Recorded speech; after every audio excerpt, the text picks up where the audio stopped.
இந்த சம்பவத்தில் வேலைக்கு சென்ற இடத்தில் தனியாக ரூமில் இருந்த 2 நபருக்கு நடந்த அமானுஷ்யமான திகில் சம்பவத்தை தாங்க இன்னைக்கு நாம் பார்க்க போகிறோம். உறவுகளே, இந்த சம்பவத்தை நம்மள்கிட்ட பகிர்ந்தது யாருன்னு பார்த்தீங்கன்னா குமார் என்கின்ற நமது நண்பர் தாங்க. திருப்பூர் போயிட்டாங்க. அங்கே போய் பார்த்தா குமாரோடைய நண்பரும் அவருடைய நண்பரும் அந்த ரூமில் 2 பேர் தங்கியிருக்காங்க. இவங்க 2 பேரும் போயிருக்கிறாங்க. குமாரும் ராஜுவும் போயிருக்கிறாங்க. மொத்தம் 4 பேர் அந்த ரூமில் பொழுது இருக்கிறாங்க.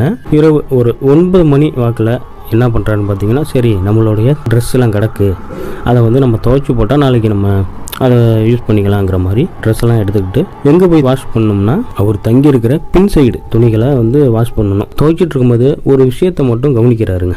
என்னன்னு பார்த்தீங்கன்னா, கொஞ்சம் தூரத்தில் ஒரு பெண்ணோட உருவம் அப்படி நல்லாவே தெரியுதுங்க. இவருக்கு கொஞ்சம் தூரமாக இருக்கிறதுனால சரியாக யாருன்ட்டு இவருக்கு தெரியல. ஆனால் அந்த பெண்ணோட உருவம் மட்டும் நல்லாவே தெரியுதுங்க.